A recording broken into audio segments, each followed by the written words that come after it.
Ο μικρός Πολ είναι 10 χρονών, όμως δείχνει μικρότερος, λεπτοκαμωμένος, ονειροπόλος και μοναχικός. Του αρέσουν οι μύθοι, οι ιστορίες και τα κοτορθώματα των υποτών και των υπερηρώων. Αγαπημένοι του, ο Δον Κιχώτης και ο Σπάιτερ.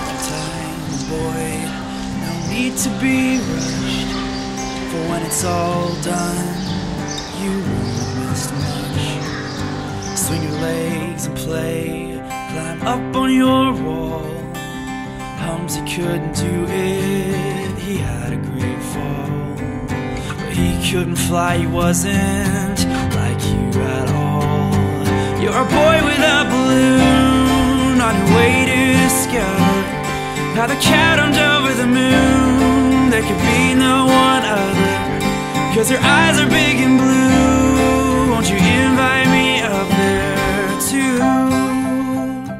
Συχνά αφηρημένος πέφτει σε γκάφες, αφού ακολουθεί τους ήρωές του και την ώρα του παιχνιδιού. Προτιμά το διάβασμα από το παιχνίδι. Every day you smile, the sun smiles back, the bumblebees you feel.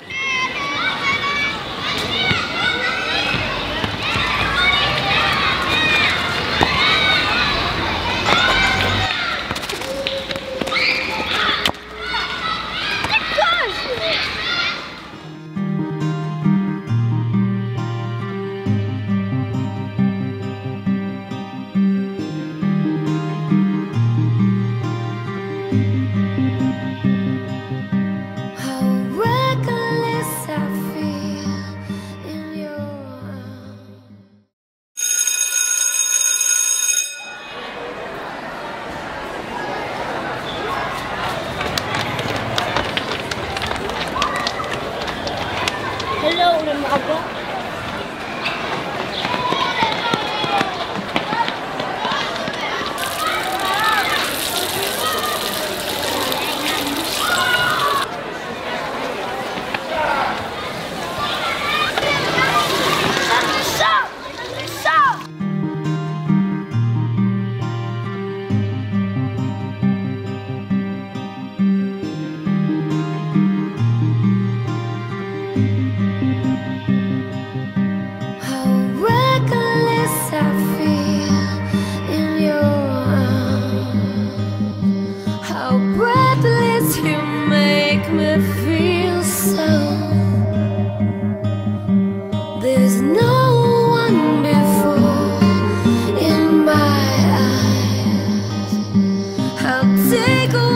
Ο πατέρας του Πολ, παλιός ποδοσφαιριστής, δεν βλέπει με καλό μάτι την αγάπη του γιού του για τα βιβλία.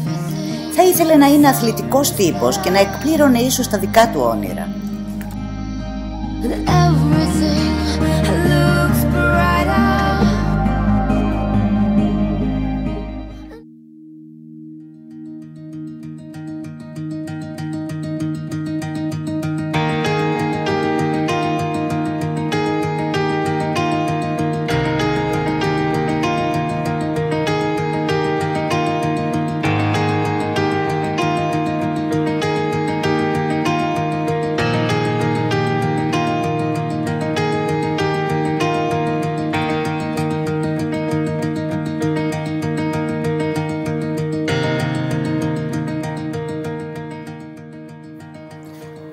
Ο Πολ έχει αποφασίσει να κυνηγήσει το όνειρό του. Αυτό τον δυναμώνει και τον κάνει να διαφορεί σε κάθε ηρωνία.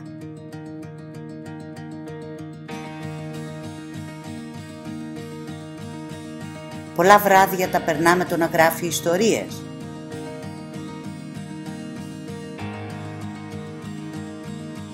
Ένα γνωστό περιοδικό της πόλης προκηρύσσει διαγωνισμό παιδικού διηγήματος και ο Πολ αποφασίζει να πάρει μέρος.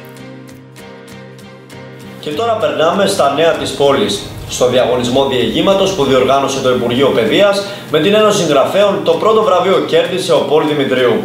Με έκπληξη διαπίστωσαν οι διοργανωτές πως ο νεαρός συγγραφέας ήταν ο μικρότερος σε ηλικία από τους συμμετέχοντες, καθώς είναι μόλις 10 ετών. Πρόκειται για ένα εξαιρετικό ταλέντο, του οποίου το μέλλον διαγράφεται λαμπρό. Αγαπημένα μου παιδιά, καλημέρα. Σήμερα έχω μια ιδιαίτερη ανακοίνωση να σας κάνω. Ο συμμαθητής μας, ο Πολ Δημητρίου, από την τρίτη τάξη, κέρδισε ένα σημαντικό βραβείο, το πρώτο σε διαγωνισμό διηγήματος. Παρακαλώ, έλα Πολ, αξίζει ένα μεγάλο χειροκρότημα. Συγχαρητήρια αγόρι μου, πάντα τέτοια.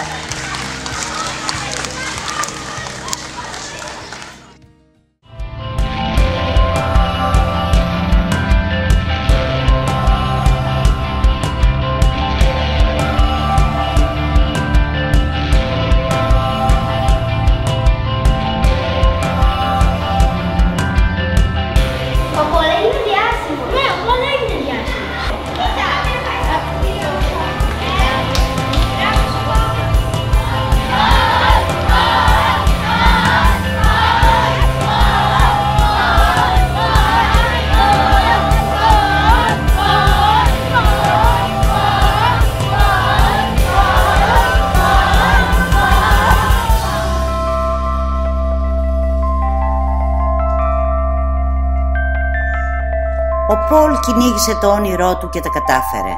Τώρα πλέον θέλουν όλοι να του μοιάσουνε.